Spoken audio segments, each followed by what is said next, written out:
Hey everybody, welcome to Smashing Game Time. We are two brothers and one special guest going through gaming's back catalog of yesteryear. I am your host, Nick. Right below me is Josh. Josh, how you doing? That was the weakest Ricardo turn you've ever done. It was really good, and you were really spoiling it for the people who only listen. Stop it. Stop it right now. And hey, we have another guest this week. It is David Arnold from the Gimmicks podcast. They do the special episodes of TV that nobody else would do. David, welcome to the show. Oh, awesome to be here. So stoked to get to talk to you both about video games. Obviously, we talk about TV a ton, so I'm really glad to be getting to my true passion, which is TV that you also push a button sometimes while watching. Josh, David's podcast voice is way better than yours. Oh, no. And mine. That's okay. I hate my voice anyway, so... Oh, no. I'm glad to have a professional here. Whoa. Roll that back. I am an idiot at best. Whoa, you take that back. Sir. We have had a lovely conversation for the past I'm a very handsome idiot, I will say. If you're not watching, I'm the best looking person. You're a handsome He genius. is. You knock that off. There will be only self-love on this podcast. But keep your hands on screen. Okay. Will do. Hey, everybody. We're a Trident Network podcast. Go check out our siblings. They're awesome. We are everywhere you get your podcasts. Go find us on Apple. Go find us on Spotify. Not Google Podcasts, because they're not a thing anymore. I think it's YouTube Yeah, what the Podcasts. fuck is that? Oh. Google doesn't do anything long term. Google Plus, Google Stadia, Google anything. Gone. Bye. So that's YouTube Podcast now. Hey, don't worry about rating us and leaving stars and reviews. Fuck the algorithm. Tell a friend. That's right. Word of mouth is king here with the bros. Hey, we are going back into the book club today. We are going to finish up Death Stranding. I've got two folks here who have finished it. Not myself. I'm not even close to finishing it, but I'd say I'm in a pretty good spot. We're going to finish up that book club. But before we do that, we've got some other games to talk about. I'm going to let Josh start. Go ahead, Josh. Take the floor. All right, everyone. So we're still in a routine here. Got the Star Rail, Genshin Impact, do my dailies, get that shit out of the way. Apex Legends, I'm this close to being platinum for the first time in 6 seasons. I'm like gold 1, and I'm like 800 points away. So I have 19 days to do it. I know I will get the plat, and I'm hoping at some point to get the diamond, but we won't push my luck there just yet. I haven't touched it since we last... Oh, no, go ahead. But was it worth it, Josh? It's the Year of the Rat. You tell me. Sure. That didn't help. Well, so I play on a rat. You know what a rat playstyle is, or a Chad playstyle? A rat playstyle is where you don't. Isn't that kind of like a turtle playstyle where you just kind of hole up somewhere and? Yes. Okay. I'm a rat. I'm a fat rat. But is that actually like, does Apex doing like a rat theme, like playing into it? Jokingly, yes, because in this season you're not rewarded as much for your kills or assists and all that. It's more based on your placement. So if you if I sat there, so let's say it's, there's 20 teams. If I do nothing for the first, 15 teams, I'm still going to get 50 points. If you as a team go in and there's like 6, you're like team 6 and you had like individually 5 kills, you're only going to get 40 points plus 5 points, 1 point for each kill you got. So realistically, I got more points doing absolutely nothing but hiding and stalking in the shadows than you who went out there balls to the wall. That doesn't sound like fun at all. Are you having fun, Josh? Oh, yeah. Okay, that's all that matters. Okay. Oh, no, let me correct that. So I'm playing by myself for most of this. I've had my buddy Jordan, but he is in platinum right now. So I can't actually, or not platinum, he's diamond right now. So I can't play with him until I get back to plat.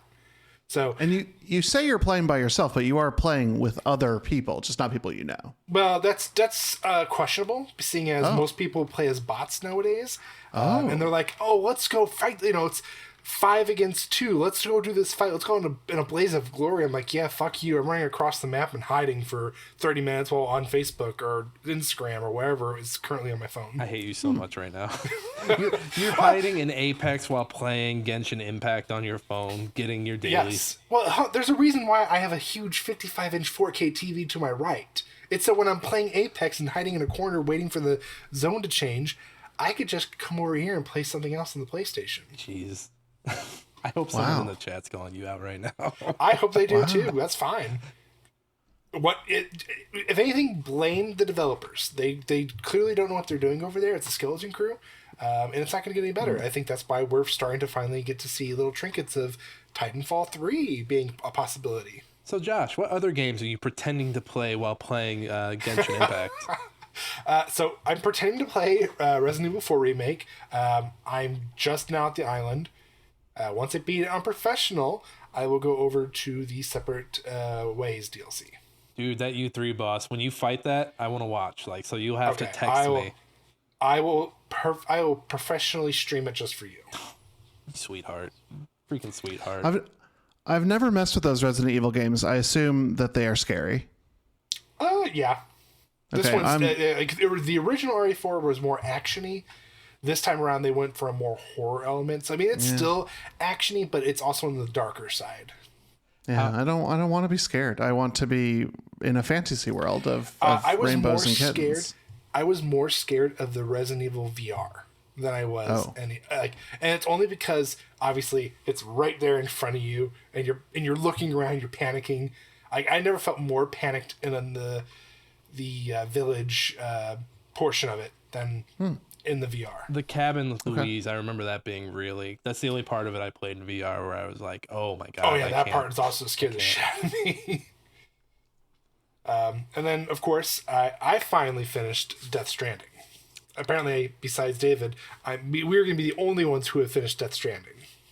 Okay, look, listen. When you're as sick as I am, Nick, you've been sick for months. I've been. Well, hey man, they're kids. You need to go to a doctor. You need to go to a doctor. No, you're an anomaly. You're like going to be a medical marvel to doctors. See, I only used to get sick once a month, and then after having kids and sending them to daycare, I maybe get. Or I'm sorry, once a month. I meant once a year, and now I maybe get sick once a month. Yeah, it sucks. In my past life, I was a public health guy, and so children are actually this huge vector of disease, that they're what cause disease to move. And I don't know if you know, Josh, but we're trying to be really kind to Nick right now. He has one of these diseases where holding the shoulder buttons for the entire game, which you must do for Death Stranding, is incredibly difficult. It is. And then having to crouch and walk and sneak past BTs, right? When I'm holding my breath as Sam Walter Bridges, I'm gasping for air myself. Did I call him Sam Walter Bridges? I think you did, yes. That's how sick I am. I just need to know how to get rid of him, the sickness. And I just love that you said I'm gonna real play this motherfucker. I'm gonna strap shit to my back, and I'm gonna hold my breath when I walk by ghosts. That was great. I love a commitment. Who doesn't hold their breath when walking by ghosts? It's eerie. It's eerie stuff. Josh, save the dirty Death Stranding talk for the end. All right. But I will keep my slutty mouth quiet for the moment. All right. Thank you, slut. I'll go really quick because David's got surprise games for us, and I'm ready for the surprise. Besides playing Death Stranding, which I can't use my mouth to talk about yet, I've been playing Cocoon only a little bit since we last saw you guys. It's only been a few days. I have beaten the second boss. The game is still magnificent. You have the orbs. You're going back and forth between the worlds to carry one thing from one world or leave the world in the other. It's really cool. And man, there's more I want to say about it, but it'll lead into Death Stranding. What else? Yeah. I wanted to play Forza today, but my cat just walked by. I wanted to play Forza today, but the shaders just wouldn't load all the way. So hopefully by the next time I see everybody, I will have played Forza. I've seen people playing it. I've watched videos and trailers and seen how round the wheels are, and I want to experience that for myself. I want to get behind the wheel. That's all I got. David, what surprises are you surprising us with? Wow. Well, I'm also a massively delayed gamer. I would go on stints where I would buy games and then just watch them and not ever start them. So it was finally time for me to give a go to Red Dead Redemption 2. which was a darling favorite. Well, and I'm ready to now be enemy of the internet. I hated it. Oh, I just hated it. And just maybe wasn't in the right mood. It's still on the PS5, so I'll give it another go. But I sunk 4 hours into it and couldn't do another minute. And so I went back to some cozy, cushy games. I played through Unpacking because it was free on PS Plus. So good. A game. It was good. fantastic. It was a fantastic game. I played Bugsnax, which I thought was the stupidest thing I'd ever seen in my life. And now I'm a Bugsnax stan, and I think everyone should play this game. David, who is your favorite Bugsnax? It's the Muscly Bro. I should have looked up these names and been committed to it because I would also marry this Bugsnax villager. The Muscly Bro. Yeah, the Muscly Bro. He's the green one. He's friends with the red one, who's the dorky one. Yeah. I didn't anticipate the gameplay being something I was into. I didn't anticipate the story / mostly characters, I guess, not story. The characters being so charming and wonderful. And at the end, I was like, wow, there's like free DLC. I'm going to do this. I'm just going to keep going. And that is not a play style I usually go for. I need to get back. I haven't played the DLC, but it sounds really cool. They're like giant bug snacks. But that base game gets into some dark places I did not expect it to go. Like there was some body dysmorphia in there. There was I forget the central character who's missing. I forget her name, but like the stuff that Elizabeth. Man, Bugsnax is just a great fucking game. Great game. It is so good. I think Bunger's my favorite, just because when he's charging it, Bunger. I also found it a delightful. I mean, this is my like favorite type of game. Is a game you can podcast to. It's a great game to podcast to because there's low stakes. So if you fuck up because you're laughing or whatever, you didn't really lose anything. Everything comes back. It was just wonderful. I hope they do a sequel. Those guys are I believe those guys are out of Chicago. So I was always like, I'm one of those weird people. It's like, I want to go see the Bugsnax people when I was up there, but COVID.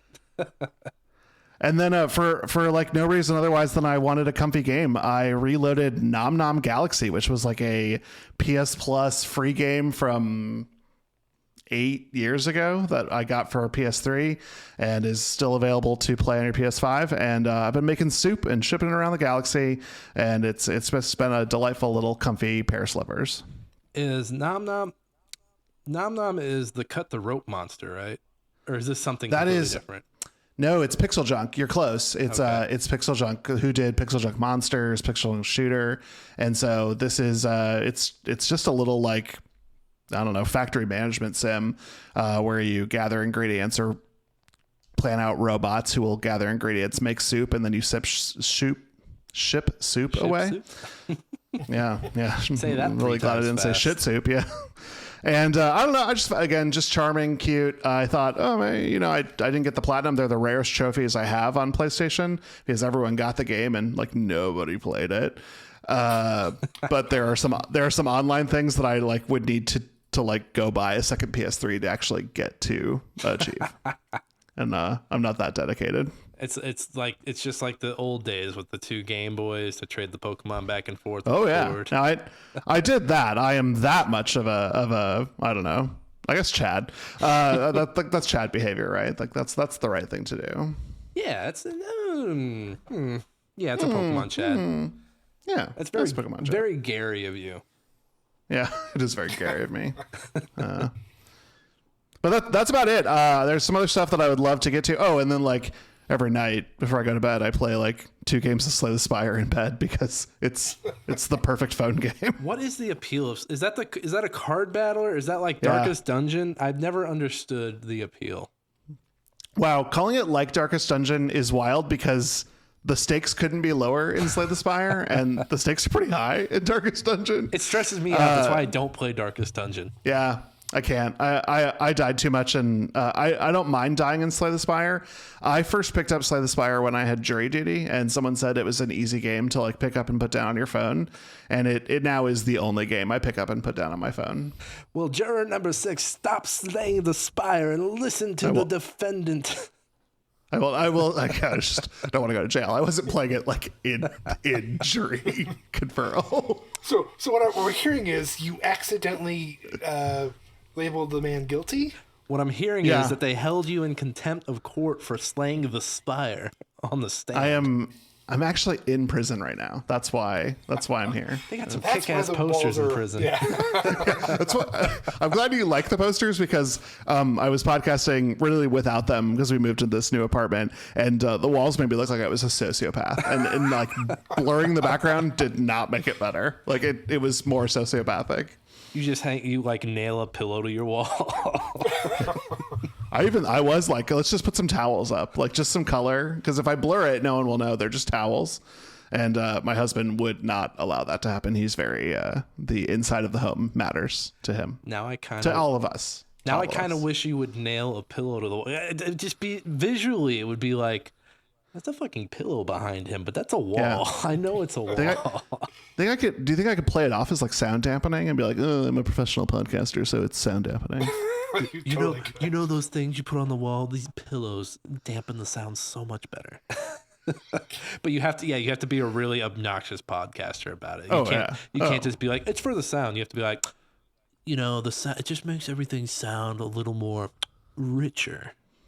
Yeah. Thank you for ascribing me a Donald Trumpism there. That was really I appreciated that. Thank you. The richer with the hands cupped hands coming down. That's what gave it to me. Oh God. I try not to. It happens. It happens everywhere. We all have we all have a Trump. We all have a comedy Trump. Scene back We in all have a Trump. 2016. It's there. It's in your pocket, and sometimes things in your pocket are just the things you pull out of your pocket. It's the greatest gaming podcast. The greatest. I don't listen to any others. I'm done. I'll stop. Josh, save me. Take us to the news. Read all about it. Latest football scores. Morning paper. Morning Star. Paper, mister? It's time for old news. All right. First, honestly, probably one of the bigger ones is the PS5 Slim being announced, and honestly, coming right around the holidays. Is this losing power in the Slim, Josh? So no. What the big difference is right now is they're still gonna have the digital version. You're still gonna have the Blu-ray version. It's gonna have a 1 terabyte SSD thrown in there. It's about, I think it said it's 18% smaller for the digital and 24 for the disc. If I can talk. Really, it's just they're slimming it down. Like it's still going to be height wise relatively close. I think it's only like maybe an inch of difference in height, maybe a little more than that, really. But as far as what it goes, it's going to be slimmer. It is a lot thinner if you compared them. Like if I pulled mine out of my spot right now, and if I found a comparison, I would do it, but it probably wouldn't help. I just remember the first time I came over when your PS5 was at the house. And like, I didn't realize it was there, but I turned around and looked at it, and I felt like it could have fallen on my face and killed me. The thing is huge. Yeah. And consoles should be. Consoles should all be big boys. I'm against this news. We don't need to reinforce negative body image on big beautiful consoles. I like the redesign of the body. And now instead of it being that big slab, it's got the dash coming across. I like that. This looks a lot less like Seto Kaiba.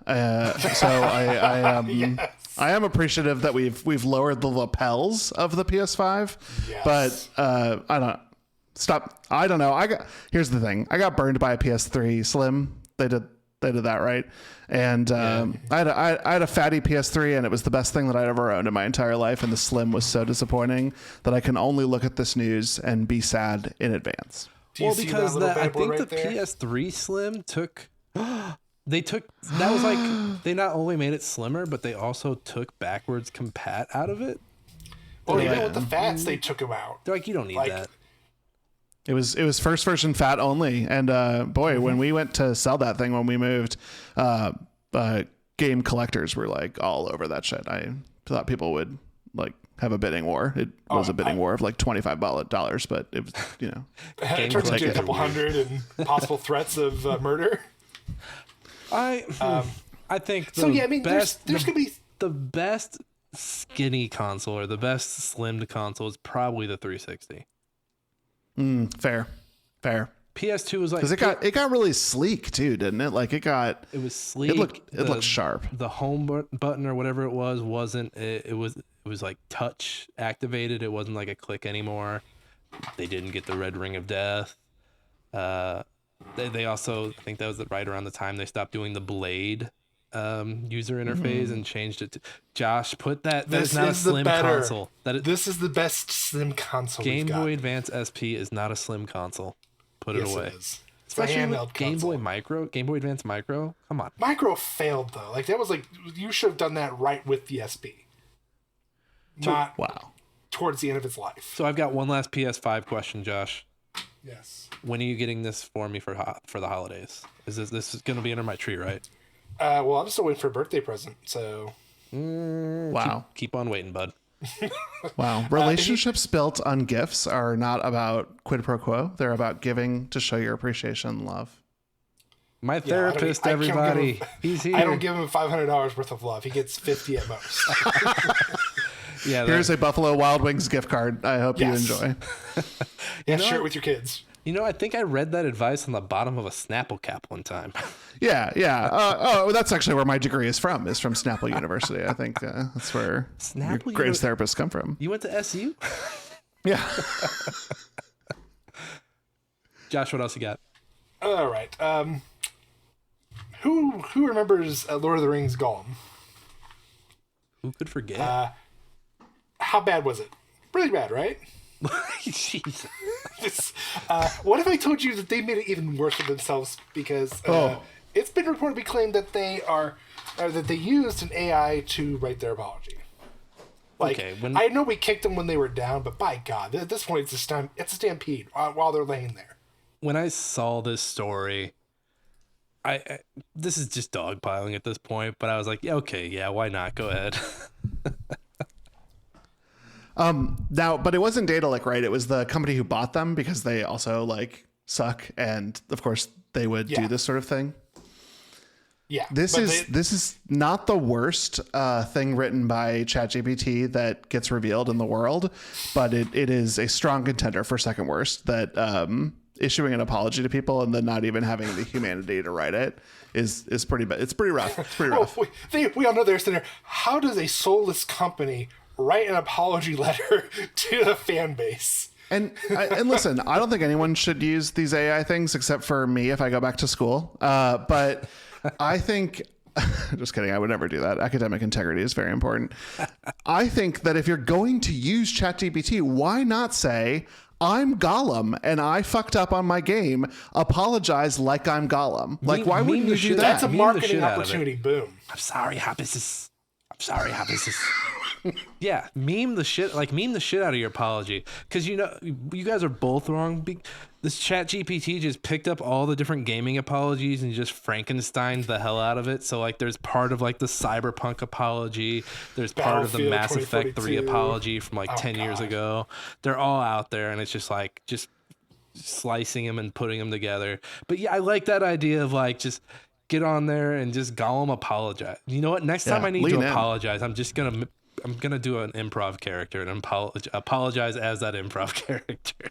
I mean, how mad can your romantic partner be with you if you're pretending to be Gollum? Like, truly, and I mean, they can be afraid of you, but not angry. I'm trying to think of what the fight would be that Gollum would be apologizing for. Honey, this is the thing. I don't have a Gollum in my pocket, but like, you know, like, oh, I'm sorry, I didn't do that. That's pretty Scottish, Scottish Gollum. Like, I'm sorry I didn't do the dishes. Like the voice inside my head was telling me that they were better off dirty. We're just gonna beat a fish against some rocks. Like, we'll get over it. I still go back to the robot chicken, Lord of the Rings Gollum skit. I don't know that I know this. I'm gonna have to watch that. Discord so much. We have to watch it again. Not on the show. They'll shut us down. We'll do it after. I'll show you the video after. It's very vulgar. It's so funny though. That's great. We'll just say that Gollum is it Gollum or Smeagol? I don't know which one he was at that point. But throat goat Gollum. Throat goat Gollum. Yes. Wow. Josh, that might be that might be the title of the episode. We're just gonna keep pushing the envelope until they tell us you have to stop doing that to your episodes. I waited for that phone call. Hey guys, love the show. You gotta stop. Do you expect a call from like Spotify? Spotify being like, "Hi, I know that we host Joe Rogan, but you've crossed the line." I'm expecting Trident to be like, "Hey, we love that you shout out the siblings, but you gotta stop with the chili ring and the goat throat stuff. You guys are getting a little out of hand." This is strike 2, guys. One more. We have to do something. What, Josh? Get me out of here. Save me. Yeah, so everybody, the world is clamoring for Unity, literally, because their CEO said goodbye and they kicked him out of the door. Ass first. I love the nonchalant. I didn't know. I didn't know. I drove EA Gaming into the hole, and I came into this company, and I was surprised that the same thing happened as my last company. I don't know what I'm doing wrong, guys. I do it all. I'm following the rule book. Hey, you guys. You know what? We all have so much more charisma in our shrugs than this man has in this shrug. This like we are all doing I don't know what to do with my hands shrugging. Like we're Talladega Nightsing, and this man is he looks like he's trying to hold an invisible melon. He looks like he's doing improv. This is what it is. This is a sad man doing improv. I was thinking more like he's like getting ready for, like he's like looking around. Should I slow clap? Should I start it? What do you mean developers don't want to pay money after the fact? What do you mean they were grandfathered in? God. Can I tell you, fuck this guy from start to finish. And about a year ago when he was just like sort of getting his shake on with Unity, he was, I don't remember if it was a hot mic or if he's just an asshole, but he said anyone who's developing a video game right now and isn't planning on monetizing like every single interaction that you build into the game is an idiot. And like that's why we have garbage games, not the other way around. We're not idiots. You're totally an idiot. Oh, this man's a gremlin. This man is the CEO gremlin. Do not feed him your V-Bucks after midnight. Josh, you realize they did this whole plan was because of Genshin Impact and little piggies like you. They're like, I'm gonna try and get this skin or whatever they call them. And so yeah, I'm aware, Nick, but at the same time, I also don't fall for it. I can keep my purse strings, pretty tight. Josh, I'm telling you. I don't think we can put it all on Josh. This has been around. I blame EA much more than I blame anything else that's come from it. This microtransaction monetization shit. You might be the latest victim of it, but it sounds like you're not giving in, which is good. I mean, you rent your games from the library, famously. Look at this. I'm covering the address, so you can't see where I'm at. So you can't go to his library. Can't find me in my local library. It's already bad enough I have to go to the front desk. Hey, I have a video game on hold. See, the old lady, she's like stare at me like, oh. Really? They're just like, we're better than you. It's like, girl, I can play and read, okay? You can only read. You're not just playing and reading. You're playing, reading, and playing something else at the same time. Yes.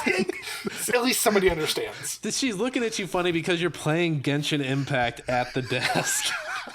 She's like, oh, you.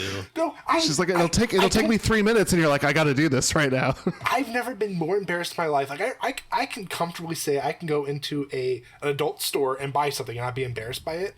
But I go into the local library, I have to like look around like, hey, slide the library card. I have an item to pick up. And then I have to like tuck it underneath my shirt as I'm walking out the front door because all the other old ladies are judging me. Are you saying that gamers are persecuted at libraries? Are you saying? No, I'm saying I feel like we're coming in on that, like, hey, let's start borrowing and renting games from the library, and you get all the book snobs coming in. They're like, oh. Can't even read a book. What's amazing to me is that Josh is too young to understand the idea of going someplace and purchasing a DVD or VHS of pornography, but the actions of taking it out of the store are understood. Like, that's a generational transfer, and I love that. hey, it survived the generational transfer. Wait a minute. I remember going and picking up a VHS from Blockbuster. Come on. I'm not that young. Of pornography? Oh, no. Not pornography. So I was too that's young the- for all that. I had my pornography, and this will probably show my age more. Is We Live Together. What? That was a popular site. Okay. That should show my age. Yep, it does. It communicates a value to me. Okay. I was As on Nick Club Googles Penguin. it. No, I don't know. I'm just naming random websites now. The thing Wow. that baffles me about libraries is Josh. We can go to Josh's library and Forspoken, Armored Core 6, all the newest releases. You go 10 miles down the road to a library in our hometown, Josh, and they've barely got they barely have the newest edition of Gatsby or whatever it is. So just that you can go just 10 miles down the road and like Come up here. Come to libraries my in a little library. trailer, and just baffles me. Just come to my library, Nick. It's so much better. You can actually place your orders online, and they'll let you know when it's ready. I don't understand this online thing. But hey, yeah, fuck this guy. Fuck him. Hopefully fuck him. Unity's in better hands that aren't doing this. And Yeah, what's fucking really a bummer for me is that in May I quit my job and moved out here and was going like mostly full time into game design, and I had just started Unity classes 2 days before this news broke about the monetization, and then like everyone who was teaching, it was just like a depressing class to go to because everyone was like, "Well, we're going to keep learning this because it's on the foundation of C# and you can use C no matter what you do," but nobody wanted to learn anymore. Nobody wanted to teach. We were all like really, really sad. So are you still learning Unity? Are you like trying to do Unreal? Or are you looking at what's the other one that got popular after this Unity news broke? Godot and Game Maker got a lot of the Unity thing. We're still in it, and again, it's mostly C#. And like I want to make everyone listening know that all I can do is draw like a circle and have it chase a triangle around a screen, but that's pretty fucking amazing. It's a Like, video 'cause game I'm to doing me, it. damn it. Yeah, and I did it with math, motherfucker. So, but it was sad. It was just it was a sad day. I will eventually go into Game Maker or Godot. I'm very interested in the second dimension. So Unreal was a struggle to learn because it required me to be in 3 dimensions, which is great. And I love living in a 3-dimensional world. I like playing games in a 2-dimensional world. It's all like. A few months ago, I started downloading all the stuff to start learning Unity. And I was like, I'm going to learn this when things slow down. And then like a month later, this news came out and I was like, you should bail on that. I might not be learning this stuff when stuff slows down. Yeah. Go to a different one. Go to Game Maker or Godot. There's a lot of free stuff out there. I'm the asshole who was like, I should play for classes because that's how people learn. It's good to have the do that too, it's community. okay. It's good to have the community aspect of it. Yeah. Oh yeah. I love my classmates who are like, oh yeah, I couldn't figure it out, so I just asked ChatGPT what the code should look like, and then I look at their code and I was like, fuck, this is perfect. Like, No. this isn't the lesson I want to teach and learn. He's wrong, but he's got a point. He's got a point. What else you got, Josh? All right, and end the night with news. CS:GO 2, or not CS:GO 2, but CS2, Counter-Strike 2, is now the worst rated Valve game ever. But not the worst rated Steam game, just the worst rated Valve game. Correct. Okay. Yeah. Aren't there only like 7 Valve games? Like this is. I would say it's probably closer to 15. Okay. All right. What was the worst rated before this? Was it what's their card game? That's not Heroes of the Storm, is it? No. What is it? They've got a card game. I forget what it's called. You'd have to look it up. I couldn't tell you what it was before this. What do people So, not yeah. like about it? Because I was reading last week and watching people play. It seems like people like this game, or they did. So I think the hardcore fans of Counter-Strike Go still like it. It's more of the non-everyday. So like me and you, or even David. So I'm not sure how David's reference to Counter-Strike is. He plays it every day. He told me. Religiously. No, any game that requires me to shoot a weapon, I'm gonna do really, really poorly at. I'm gonna rat it is a term I've now learned and written down. I'm just gonna go run away and hide until the conflict is over. Okay, well, this is not the game for you then. I would, you know what I would love is a combat game in which you use your words, not bullets. Didn't they? Well, technically, there's that Scribblenauts. Yeah, I was trying to be an asshole then. That was Okay, real. that's fair.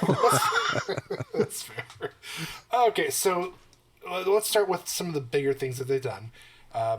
Basically, Mac and older systems are no longer able to play it. So, yeah. I know. First off, if you're gaming on Mac, that was your fault. Like you Wow. you entered that world knowing the consequences. Josh, this is a gaming podcast for all gamers. Go easy on the Mac gamers. They have it hard as it is. Newer Macs, so within the past year, have actually improved. So if you're on those, good job. If you're on anything older and you're trying to play games, you should probably go see a therapist. If Josh finds out that you have an Apple II, he's like, "Fuck you." I mean, the only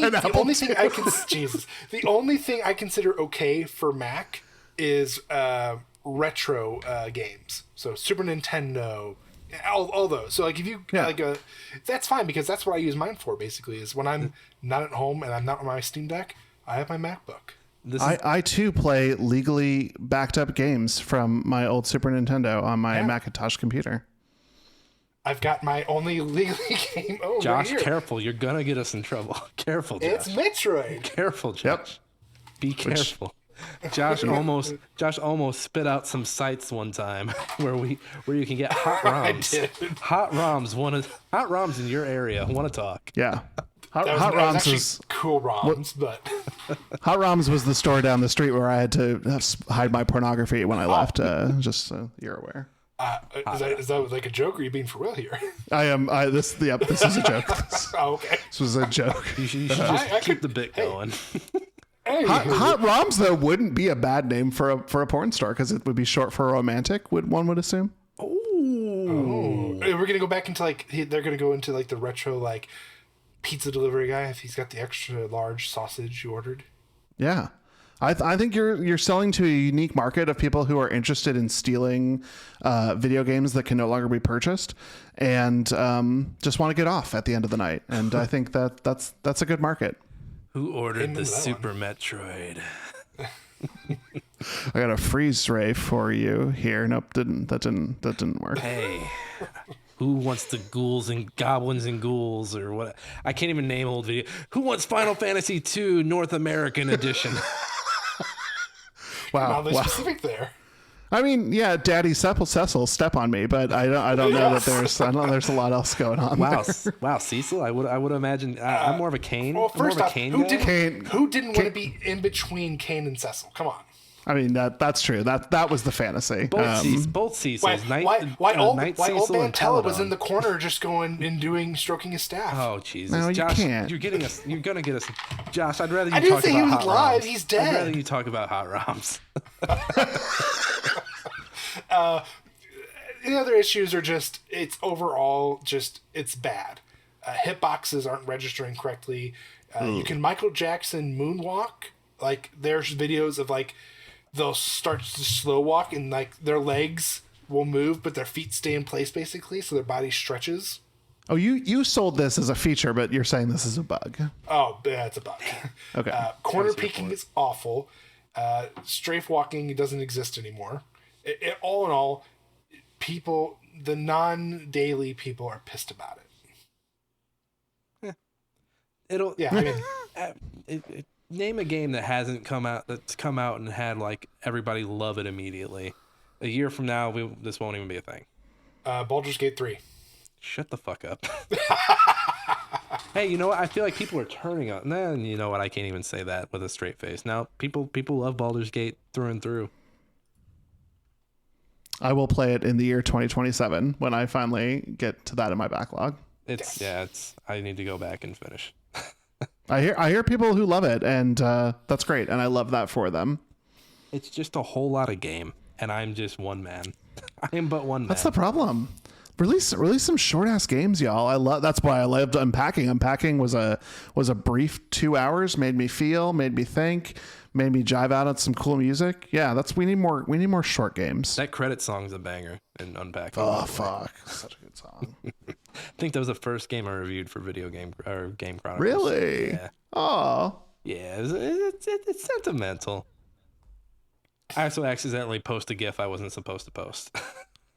Hey, you know what? We learn lessons from gaming, and sometimes that makes us better men. Their PR folks were like, hey, this fucking guy posted the wrong GIF. And I was like, fuck. I love thinking that anyone who worked for a company that made that game, probably the coziest sweater you could put on, was like, this fucking guy, go take his knees out.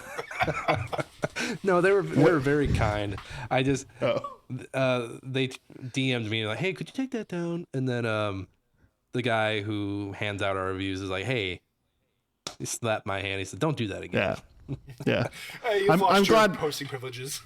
I'm glad you didn't wake up and see like the head of the stuffed teddy bear you've been moving with you for this entire lifetime, just next to you, horsehead style, like as a warning, future gift purchases. I fondly remember like the consoles in that, like they aged with you, and they were really good looking pixel art versions of those consoles, and like the boxes as well.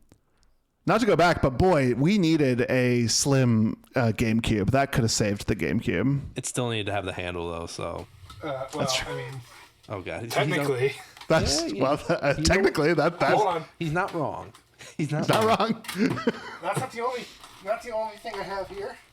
Oh god. What's he pulling out? Got For my people who are Slim listening, PS2. He's never too far away. Hold on. Let me pull out my fatty. Hold on. Yeah, pull Wow. out your fan that I got you for free. wow. If you're watching, just know that this is about to get pretty filthy. Got my GameCube. I also got the black case somewhere Look at that I this- need to switch this out Look to. at this thick boy. God, wow. I brought nothing with me on this move. I have nothing. Oh, I literally have. I have a Dreamcast. I've got the Josh. Super Nintendo, the NES, Xbox 360 with the Kinect. Wow. This is Josh on a first date. He's like, "Hey, look at all my consoles." Look at all my consoles. It's working for me. Married 14 years, but thinking about bailing, truly and honestly. So is my wife. Josh, thank you for pulling the news. We appreciate you. You also got a meme for us, though, right? Me time.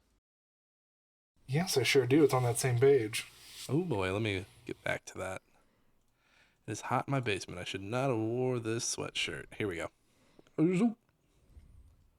Yeah, so for those who are listening, it's pictures of Kojima. It's done in Drake style. It's a frowny face Kojima. Next to it says, make bad games and get fired by Konami. And then it's happy face Kojima, and it says, make the best games of all time, get fired by Konami, and then go to release a highly anticipated game. Kojima memes are the best. Like he works in any format, and it's always Konami is just like this comical bad guy that only makes pachinko machines and lets people like make their games now with Silent Hill and Metal Gear. But hey, this leads perfectly into our final book club chat about Death Stranding. I love that photo. Yeah, I went to Norman Reedus Such a great used to photo. actually go into their office to meet in person. And they look like hot lesbians. I don't know a better Yes. way of describing this photo. For folks who can't see it, it is Norman Reedus with his arm over Kojima. And they look satisfied. They just got back from a camping trip in northern Maine. And they're getting back to their like usual jobs. Kojima's shirt, it's like not sleeve, but like the neckline seems a little low. You know that commercial back in the day with the white t-shirts where they're like, "Is your t-shirt run down?" That's Kojima's t-shirt. Yeah. Yeah, I mean, like I said, just that neck. It makes that neck look so much longer. It's a goddamn giraffe. The gaming's favorite couple, Norman Reedus and Hideo Kojima, a match made in heaven. For those of us who have finished the game, I'll let you guys take off. Josh or David, I almost called you Jack for some reason. There's no Jack within any area of this podcast right now. Guys, Death Stranding, great game or the Great game. greatest game? I mean, honestly, the most underrated game I've ever played, I feel like. Yeah. You know, I was saying this before we started recording, but I played this during the pandemic, not right when it came out, because that's not my brand. But I put a ton of hours into this game during the pandemic because it was to me what Animal Crossing was to everyone else, which was this chance to go out in the world and walk around, interact, deliver packages to people. I could have been doing, good in my world by being out delivering packages to people. But I did it as Norman Reedus, and I listened to him talk to himself. I listened to vague atmospheric sounds. I thought that this was a game to podcast to, but often I would just sit there and be still and quiet, and it was gorgeous. This is one of those games where you're walking, you're on a long delivery, and then a low roar song pops up, and you're just like, I didn't know these guys a few months ago, but now they're all I listen to. Yeah. Yeah. Talk about a meme. That's the Brooklyn Nine-Nine meme of like, I just met Leroy, and if anything happens to him, I'll kill you and kill everyone myself. which is really sad, given what happened with Leroy. Yeah, I mean, Josh, I don't know if you know, but the lead singer passed. I believe it was complications due to pneumonia last year or 2 years ago at this point, and the band is no more. Yeah, they thought it was COVID, but it was just like a weird infection, right? Yeah, and it was just very sudden, and that really bummed me out when I found out, and makes Little Roar just a little more sadder than it already was, given the context. That's depressing. But yeah. I mean, the number of times I'm sitting in one of the resting rooms, and I go to the music and I put on "Don't Be So Serious." Yeah, it's a great gig. It's a great opening track, and I think it kind of plays into the, hey, maybe don't take this too serious, especially because I feel like, when you look back at all the Metal Gears, people take everything that Hideo Kojima makes very, very, very fucking serious. I mean, I've said it. I think I said it last week.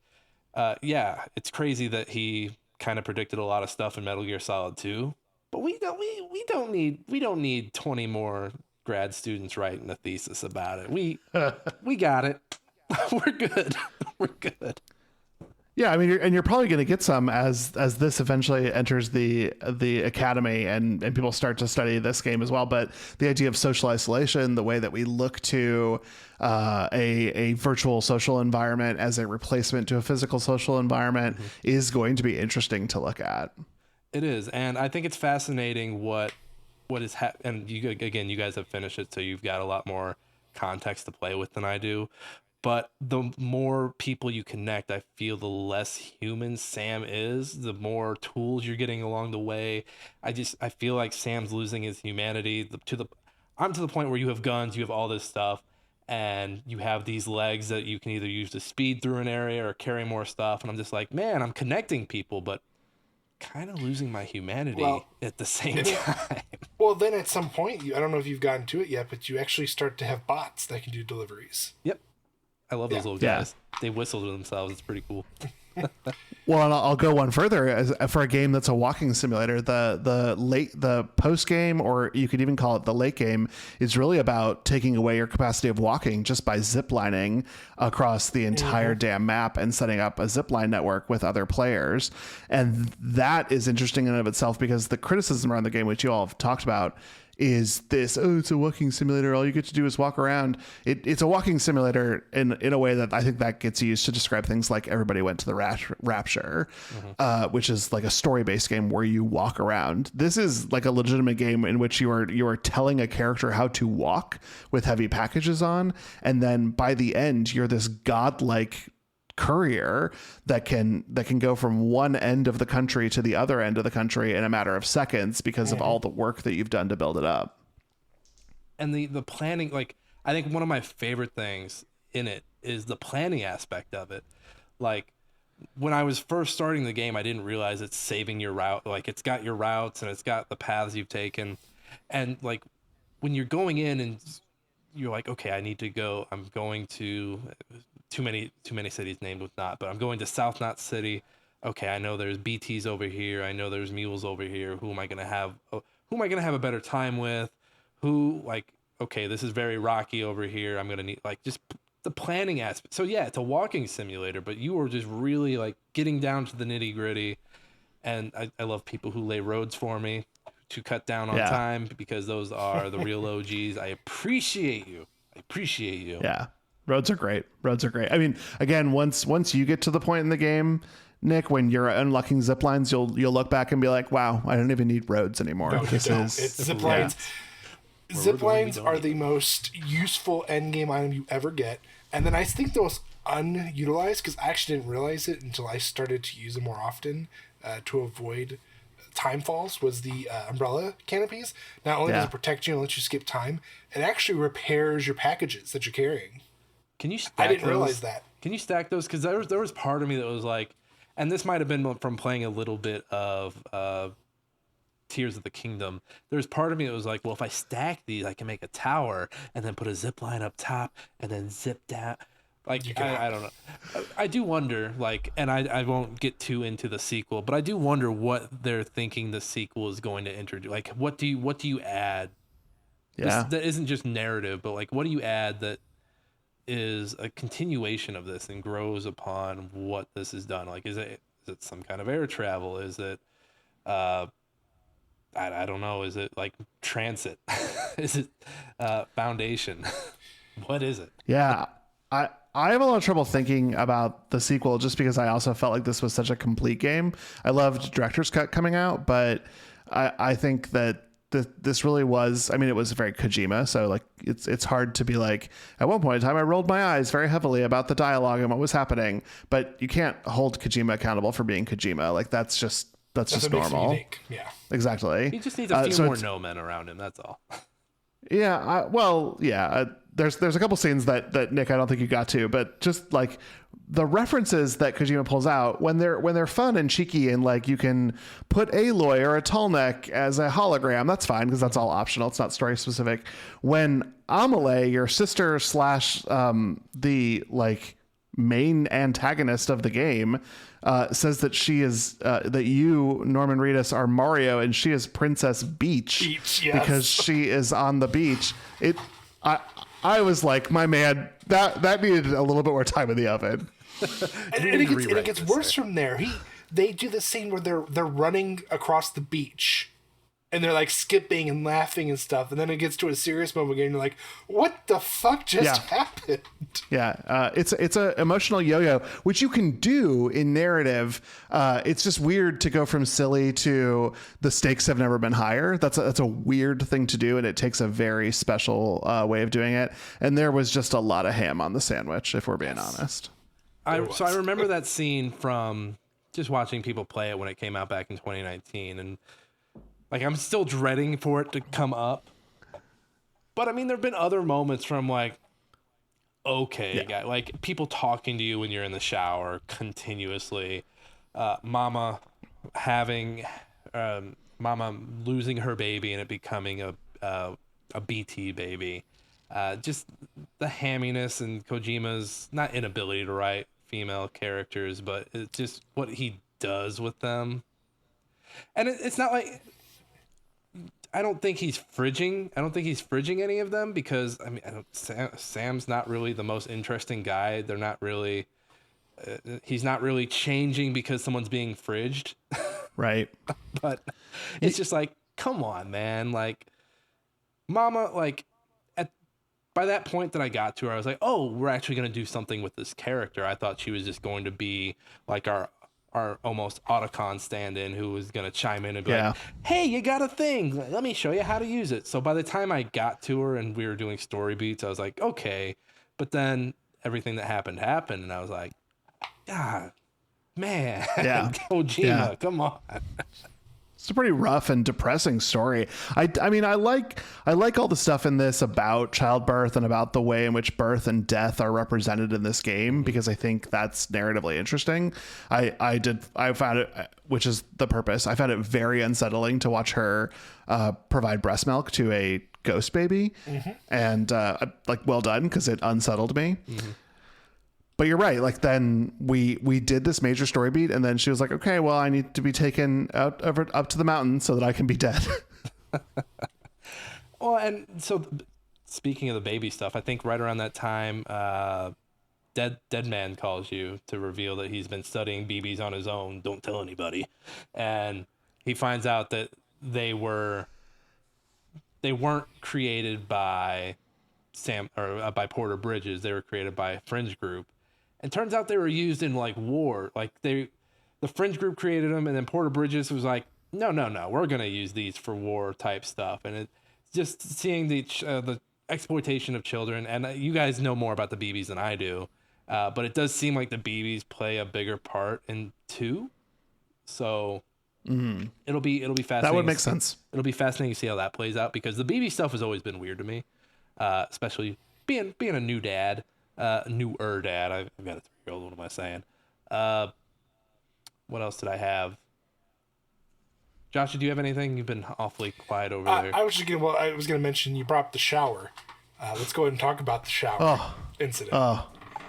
Yeah, One point in time, after you've surrendered your BB to Dead Man, he comes back, and then he wants to have a private conversation with Sam, but he recognizes that all of the shelters are monitored pretty well. The only place they're not monitored is in the shower. And so Guillermo del Toro walks into the shower and just waits patiently for you, Norman Reedus, to come and join him. And you stand as close as 2 men in a shower can stand, fully clothed and not be, I mean, it's very erotically charged. I don't know how else to sell this. It's just really horny. And this was just supposed to be a cameo. I would have bought that. That was more than a cameo. Guillermo del Toro, I remember it being coined as a cameo, and now it's like, no, he's in the shower. Even in the credits, they still cameo it as a cameo, and it's like, this man was in here more than half the characters they showed. This is not a fucking cameo. Well, it almost got me to the point that I was like, are we in a David Cage situation? Like, did you Hideo Kojima think, you know what I really want to see is I want to see Norman Reedus from The Walking Dead and his motorcycle riding show kiss Guillermo del Toro, one of my favorite directors. I bet I could convince them to be in a video game together. I'll take motion capture of them, and then I'll make their characters get horny for each other in a shower. Yes. And he was so close to achieving it. He was so close. Truly. Man, I wish I would have finished this with you guys. I'm still going to finish this. I don't know. Is gameplay a part of I mean, I know that it's time, Nick, but is gameplay a part of this? Because I will say that the hike into the mountain until you get a network set up for the mountain is challenging to navigate. Yes. I mean, I've never I was going through boots pretty good, but I was really eating up some level 2 boots at that point. And even in a worse game, like, that would have been so frustrating. But even when I'm having a hard time getting around, forget mules, forget BTs, it just feels so good to move around in this game and to navigate it. And I don't know. I don't get the hate for this game. I don't understand it, because I think it's a well-rounded game. Kojima looked into his crystal ball again and foretold the future. No, even when you look past that, like, this is a fun game. And you know what?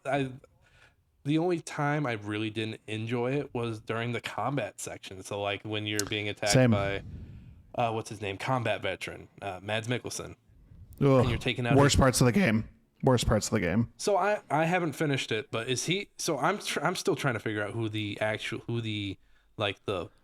main the main antagonist is, because you got Higgs over here, you got Mads Mikkelsen, who I'm guessing is mad that you took his BB, and then it sounds like your sister becomes the antagonist at one point.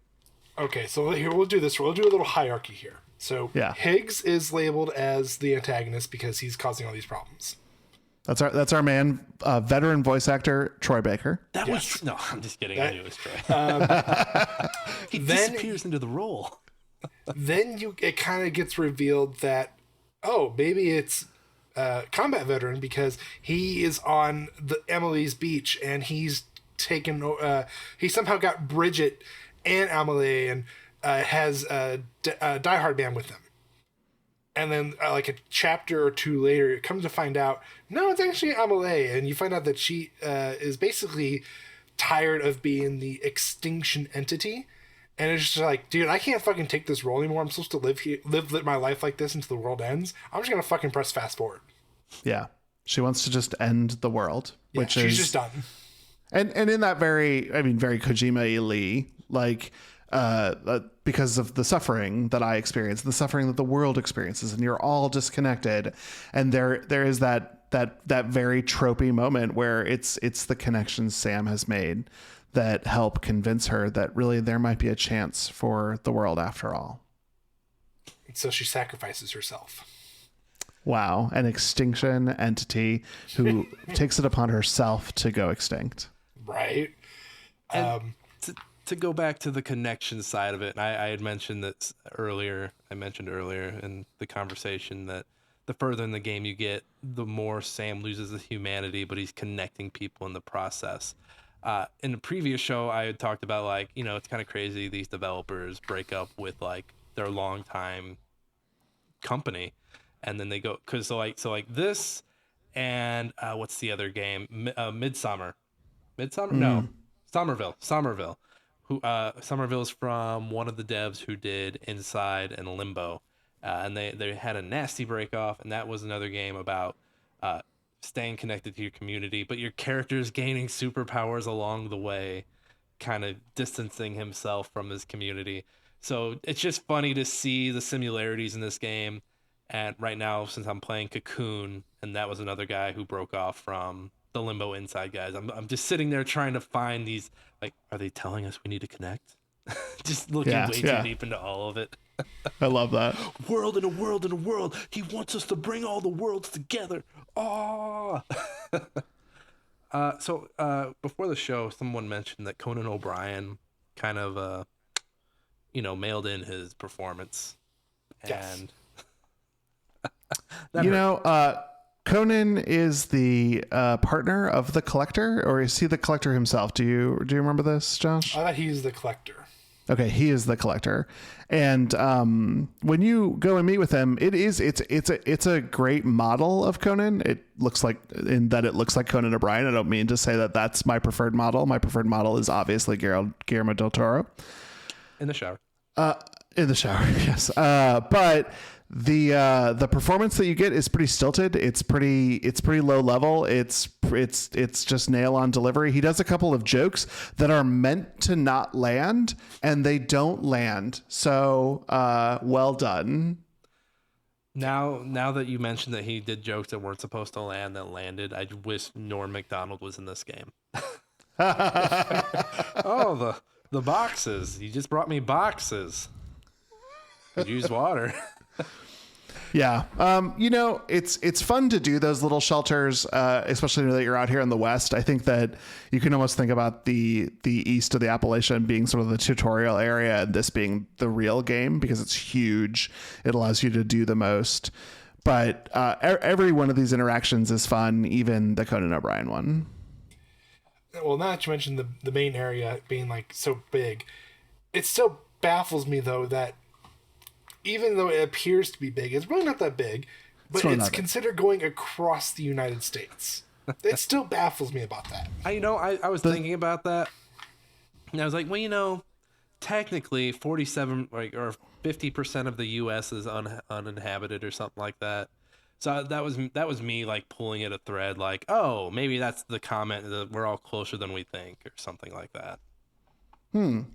I like that. We know that video games can be long. Famously, it would take like years to walk across Morrowind.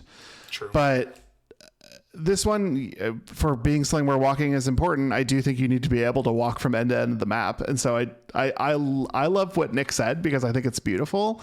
I think also, like, from a gameplay perspective, like, you just literally need to be able to walk from one end to the other. Okay, so then let's go to the next step forward. So once you get to the very end of that area and you have to go to the East Coast or the West Coast, yeah, it's all tar.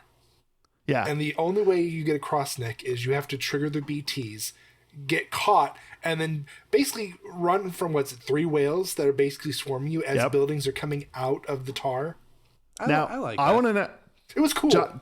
Josh, did you get this? Did you like figure out how to do it? Because I just like stood there for a long time thinking, like, maybe if I stand here long enough, this seems like a Kojima thing. Maybe if I stand here long enough, something will happen. That's what my thought was. I stand there long enough, and then I was like, what can come across? And I was like, oh, the little floating cart. Get on it like the skateboard and just go across. That you didn't died. work. Oh no, I got stuck, and then I had to jump through the tar. I eventually ended up looking it up because I couldn't figure it out. I was like, I feel really dumb. But then when they explained it, after reading the emails, I was like, oh, this makes so much more sense now. But I never would have picked up on it. Yeah, I went. There's an area of BTs that are constantly there, which should be your tip as a gamer. Like here's a big sign pointing on how to do this. Hey. And I was just like, no, I'm like stealth killing these BTs because I gotten really good at this, and it brings me emotional joy, and I get a little thumbs up every time I kill one of them. So I'm getting the game's currency and my own little feedback loop, and I fell into the trap that was to ignore progression in lieu of a serotonin burst. And so in a way I was played by Death Stranding. Oh, once I start lobbing those grenades and just exploding them, I get it. So just throw away. Just keep throwing. The grenade launcher. Well, boy. The grenade launcher. Once you get that is that and the multi launcher. Those things are fucking awesome. Well, and you need them because once you get across this giant tar pit to this like ruined city, you face off against Amelie as an extinction level entity, and you have no choice but to just throw everything you've got at this giant step on me woman. Yes. Wait, is she Lady D step on me? No, I would she's say more bigger. like Attack on Titan. Oh, like, but not reverse like muscle on the outside, right? No. It's got the tar, the BT material. She's stuck inside it, sticking out. Higgs is controlling her, and he is also using her body to use this huge blob of it to turn into like a body. You still have my attention. Speaking of Higgs, this is still fresh on my brain. The explosive he gives you to take to South Knot City. Like, oh, the package is broken. Be careful, it's fragile. I was like, Sam, you haven't seen people. What a dummy. You haven't seen people, but I know you know this isn't right. Yeah. No one has handed you a package at any distribution center. Why not call? And later, I will say that once he like does the math, he's like, "Oh yeah, that was weird that somebody handed me a package. Oh well, I guess I took a bomb." It takes a whole car ride. It's like he was thinking about it on the car ride. Like, wait a minute, and he just so happens to think about that mask. So two thought processes that went through my head when I saw that. First one was I didn't think about dropping off the package to Fragile. I actually went straight to the distribution center, and it kept blowing up. And then I would turn around and try to return it, and it kept blowing up. So I had to restart the whole thing. Oh yeah, you didn't really stop dumb. at the south. Oh yep. Yeah, not really. I was like, oh shit, I forgot to do that. I was like, that should be fine. Like I even just tried to leave the bomb in the car and run in there, and it still did. I was like, you fucking kidding me? And you know what? Honestly, that whole area, like that whole mule area, that southern mule area, with like just south of that south distribution center, big old pain in the ass because there are so many gaps. There's so many ways to just fall and like just completely lose everything. That area does have one of my favorite encounters with the Tinkerer and his dead girlfriend. That kind of came out of nowhere, and I thought that was a nice little sweet moment to break up all the bleakness. And I love that I had to carry his girlfriend back to him to prove that she was alive. And I have an odd request. I tried peeing. I tried peeing while carrying her. I was like, will it let me pee while she's on my back? And did it? No, she giggles and she's like, "What are you doing?" And wow. Now it makes me want to go back to the scene where you're carrying your mom, and I'm like, "Will it let me pee while I'm carrying my dead mom?" I'm intrigued. I peed so infrequently in this game. I wish I had peed more. That's why you guys finished the game, because you guys aren't pissing. I'm just pissing everywhere. Jokes on you. I was pissing all over. And then I look up and I'm like, oh shit, they're done, and I'm over here pissing. Wow. I mean, you're like me in a fishing minigame. I tried to get into Nier and Nier Automata, and as soon as it was like, oh, you can fish, I was like, oh, well, fuck this game. Like, I don't need combat. I'm just going to fish little fishes. That's all this game is now. Oh, I caught a catfish. Yeah. It was like, wow, this is way more satisfying. Gentlemen, anything else about Death Stranding before we sunset the first Smashing Game Time Book Club that has had members come and go. Yeah, I'll say after you defeat Giant Amelie, the game forces you to walk all the way back to the beginning. You can't teleport. The entire network is disabled, so nothing you've set up is still around. It's grueling, but it's really well told, and there are just constant BTs, these new floating cloud monster BTs. It becomes a different game for a little while, and that was really, really interesting. I think that's beautiful. Oh, it's fantastically done. And I'd still think for the first time, Nick, and I know you're going to judge me hardcore, for the first time on hard mode, I got a C delivery for the last delivery. I was so pissed about it. It's only because... So, Nick, this is just a warning. Before you get to the last area, when you're heading back to the distribution center where you started, make sure you're well equipped. Okay. That's the reason I got fucked over. I had a grenade launcher, one spray, and all the equipment is gone. Like, you can't build anything. Everything that was built has been torn down because timefall is just continuous. It was the biggest pain in the ass. Yeah, there's a little bit of atmospheric knowledge as you walk up to the final distribution center that you get like a vibe that this is a big boss battle, but I too was like, I have a handgun, I'm fine. And that was a mistake. That was the second mistake. Really big mistake. I will say, I said this before we started recording, but the credits are forever. Oh my God. So just, do whatever you need to do. If you walk too far away, because you have control of Sam during this, it will reset as if you had died, and then you will wake back up and the credits will still be going. But it was at this point in time, the end of the game, that I was just fucking around and running and jumping, and I realized that the game has a double jump built in for Sam. So if you are in air and you push the jump again, you will double jump. And this is only available in the credits, or I can do this right now? Incorrect. You can do this right now. That is how apparently you were supposed to know that this happens. That's how you were able to get through that southern cracky giant crevice area. When you watch people who are really good at this game, they just double jump across like the whole damn thing. They did not communicate that at all. No. Where's the fucking codec for that? Mama did not hop on and say, "Hey, Sam, by the way." Not only is your blood unique, but you can somehow push yourself mid-air to jump even higher. Yeah. Fucking Avatar. Jesus. When we get off of this show, I'm going to go and try that now. Yeah. I do think you get a prompt for it if you are jumping enough. And the only time that I ever jumped while running was in the credits, because I was just... And I love credits. People who make things deserve to be acknowledged for them. Yes. But I was dreadfully bored.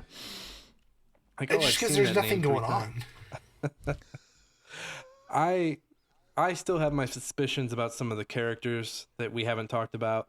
I'm going to leave that be because I'm like, this guy's a bad guy. I just know it. Yeah. But I will leave it be. I still think it's ridiculous that there's a codec in this game, even though people walk around as full-ass holograms.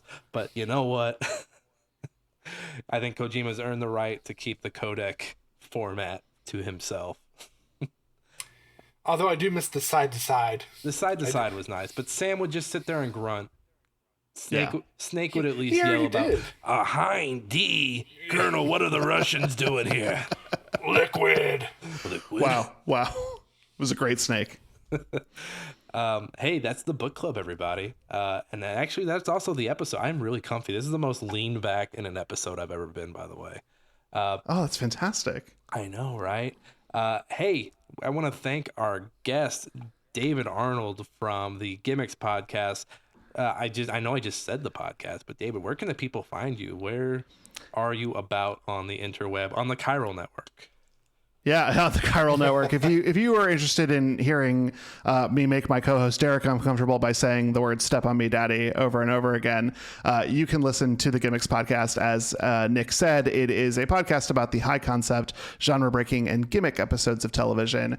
We do episodes every other Wednesday about all sorts of TV. We just dropped one on a Disney Channel series called So Weird, and it was a blast to talk about. So we'll do musicals, noirs, bottle episodes, episodes, anything that sort of gets a little off format. And then I am a sole host on a podcast that looks at mothers in media. Eventually, we will have to cover Mama from Death Stranding, and that is called Are You My Mother? And if you would like to check that out, those are both available on the Glitterjaw Podcast Network. More information at glitterjaw.com. As for me, you can find me online anywhere, social media at Dmuma. That's DMUMA. God damn, his advertising voice is better than ours too, Josh. We gotta step up our game. My God, here, I'm going to, hold on, I don't know how to follow that. Hey, everybody, this is Nick here, you know, the voice that you usually know. Smashing Game Time, it comes out every Monday. You can find me on Twitter at That Kaufman. You can find me on Twitch and YouTube at Nick That Night. You can also find my reviews on Game Chronicle. Should have Dune and my preview of Last Train Home up now. So go look at those. Josh. Awesome. Joshua, where can the people find you? You can also find me in my reviews at Game Chronicles. We both do it. And then anywhere else at I'm Josh Sang. I still hate that. I hate that so much. I love it. You can thank your crew for that. You just got to get on there and actually start saying something. I do every day.